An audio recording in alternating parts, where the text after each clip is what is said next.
Hi, I'm Fate, and I'm not really a YouTuber, but given how abysmally written The Kid in the Back is, I felt a great need to sit down and make a short point by point analysis of why it was genuinely painful for me to read.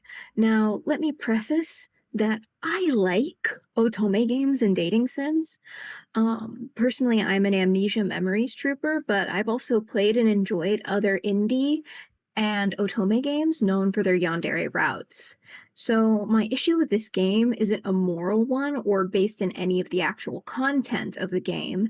It is the abysmal quality of writing. Now, before I tear this game a new asshole, I'd like to pre-apologize to the creator Fantasia Kit for the disparaging nature of this video. I was just deeply frustrated by the simple mistakes that greatly lessened player experience. To outline the contents of this video, I'll start with my lesser issue first, and then I'll get into my greater issue, both in regards to the writing. The first one is spelling mistakes and redundancy issues, and the second half of this video is going to go a little bit more into plot and characterization issues. Now onto the first part, the lesser issue. The basic spelling and grammatical errors littered throughout the script are astonishing. Please allow me to read the worst sentence I was able to find in the base game. Hugo observes the way your face hardened, the way they weigh, your eyebrows arched, and a drop of sweat dropping amidst the cool autumn wind. Yeah. This game has a beta reader. This has gone through 2 rounds of editing. By the end of my playthrough of both Kroll and Soul's routes, I had been broken out of any possible immersion in the story by how frequently I had to pause and reread a sentence to make sure I hadn't hallucinated the mistakes. Now, outside of sentences like a well sketch of a tall and bulk man, the word choice that the author continually decides to use. No, I'll spare you my personal rant about the Wattpad-esque choices of describing people as having orbs instead of eyes, men as the male, everything as a form, and words constantly escaping lips.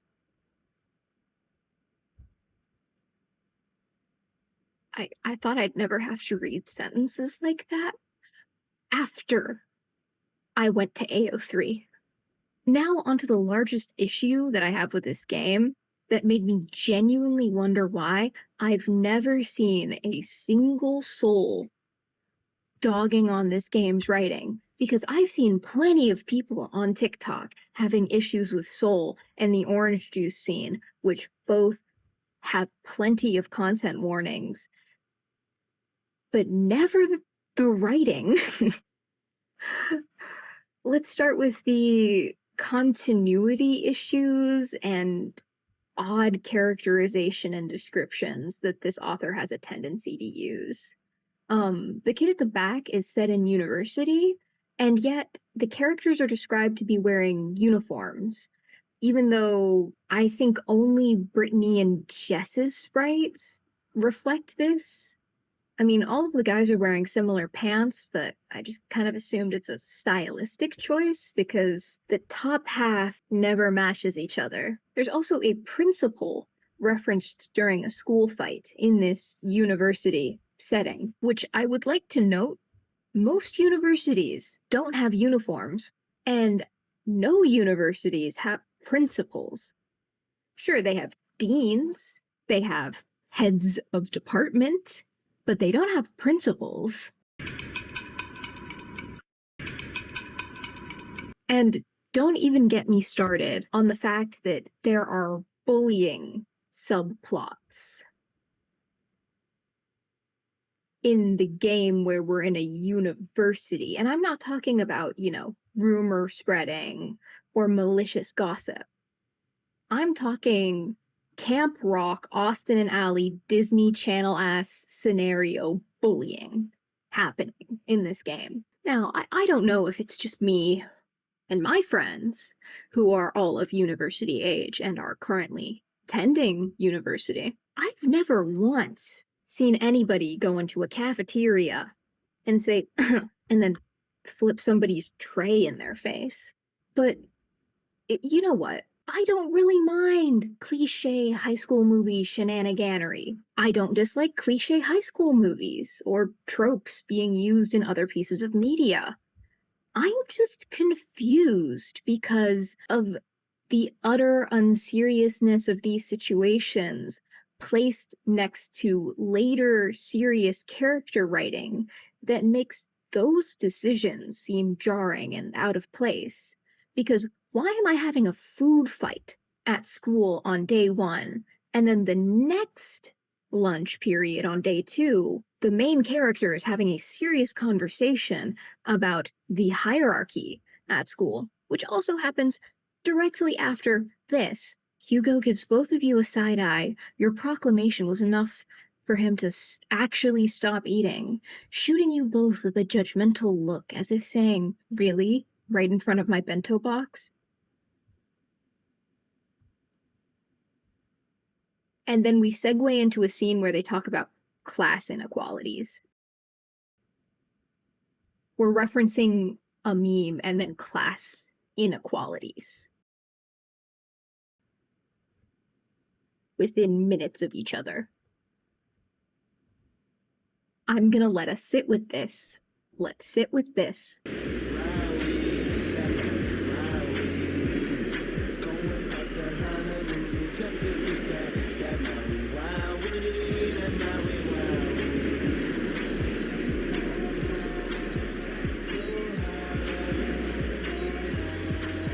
Now, I'm not somebody to be overly critical, but during this rooftop scene, it seems genuinely important to the narrative because it's fleshing out 3 of the 4 main characters of this game, Hugo, Sol, and the MC, not to mention it's finally explaining the society that these characters exist within. And the entire conversation is about how there are 2 different schools in the school itself, the elite university and the one for normal people. Now, this isn't an awful setup.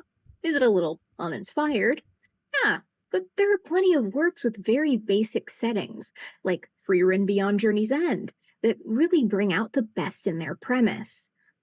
But not for the kid in the back, because these characters don't often follow the logic of the world set out.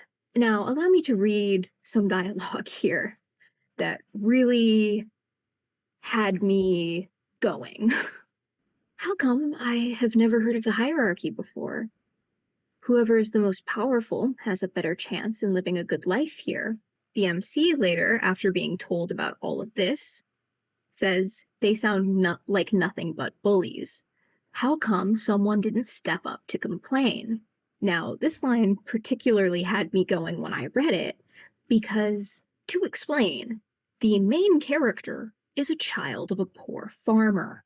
A poor, debt-ridden farmer, where the entire reason why the main character is at this university that the game is set within is because, as a consequence of the debt that is going to repossess their family's farm, the rich boy that is attempting to repossess their family's farm due to their father's debt said that if you are able to pay it off within 5 years and you go to this university, I will let you have the farm back. So tell me, as a character, where when you were being threatened over said farm, you literally had your collar grabbed as you were physically threatened in front of your family, I think you'd realize why somebody doesn't step up to complain.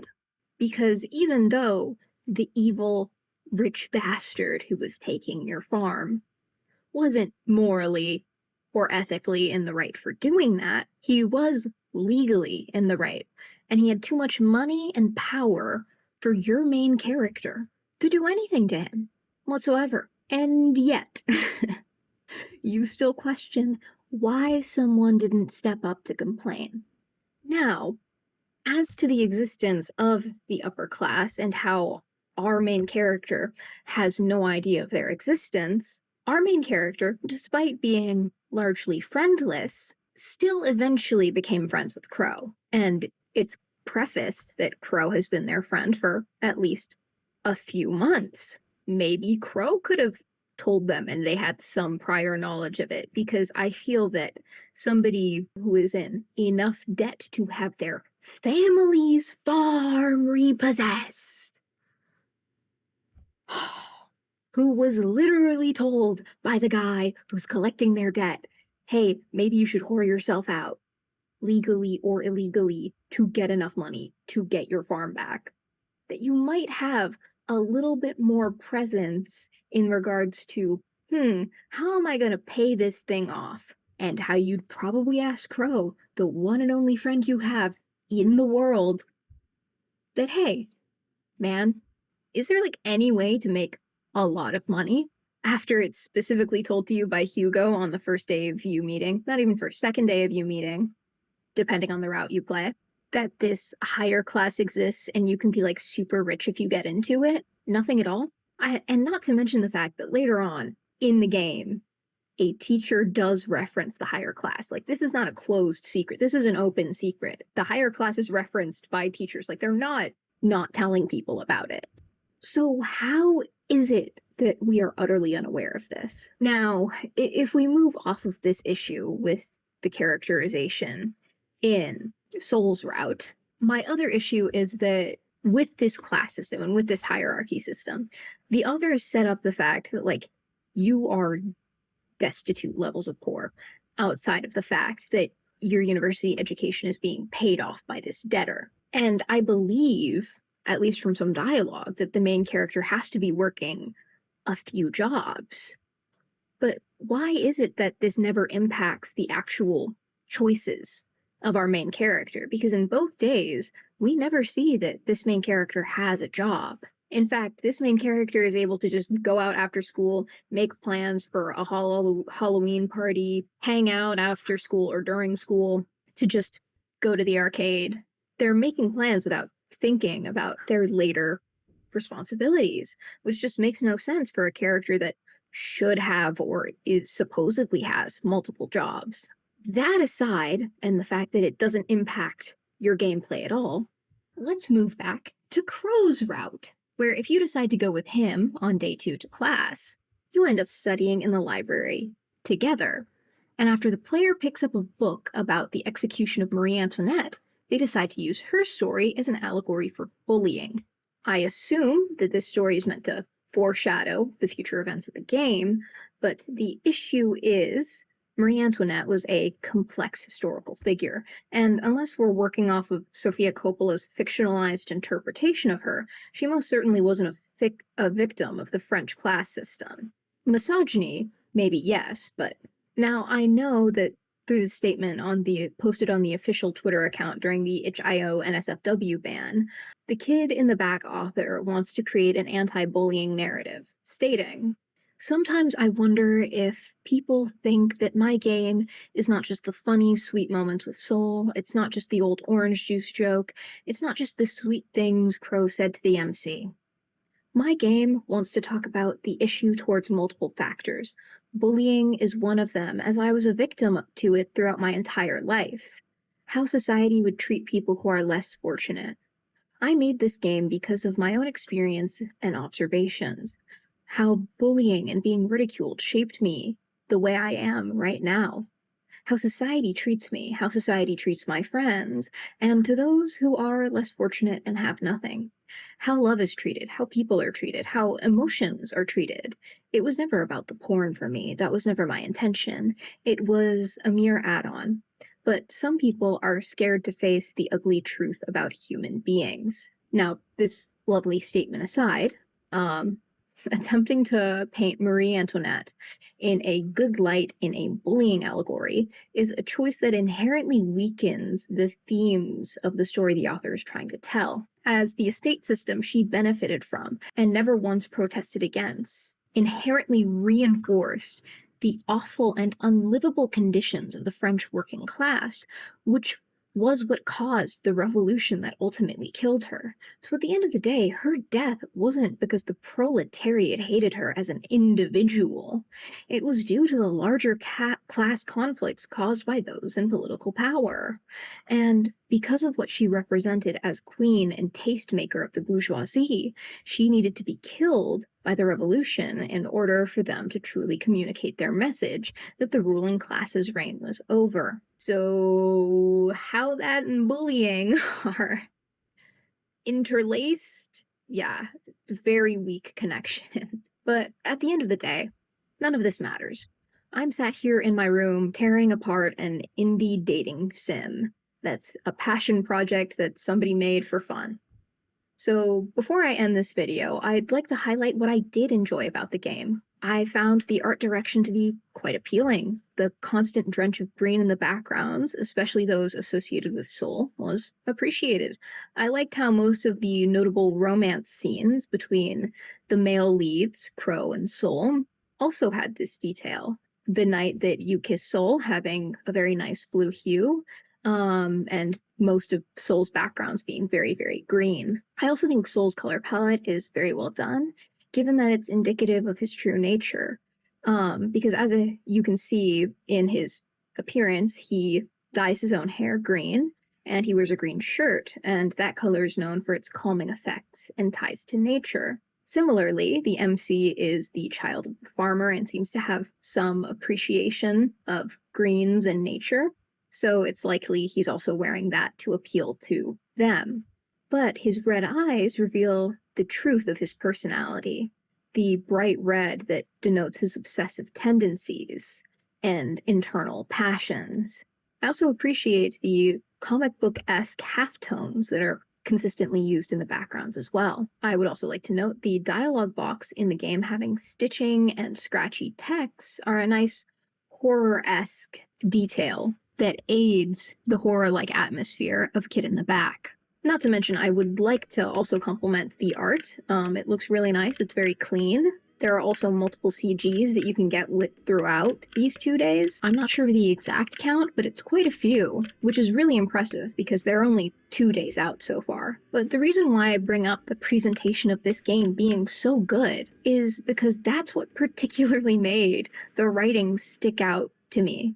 Given that the presentation and overall art direction of the game is really nice. I mean, there's a reason why it is popular, and I just really wish that I could appreciate that more, but the writing actively impedes me from doing so. Either way, I'll probably come back to this game when Mr. Pink Guy gets released, because he's the exact kind of toxic I like, and he's blonde. So all I can hope for as the ultimate goal of this video and critique is that maybe in the next version there will be a few less spelling errors. And thank you for watching this video all the way to the end. Here's a speed paint of Soul that I did as an apology for being a Division 1 hater in this entire video. Feel free to rebuff my arguments in the comments or share anything about the game that personally frustrated you. Maybe I'll make more videos about Otome games in the future. Yeah, and thanks. That's all for today from me.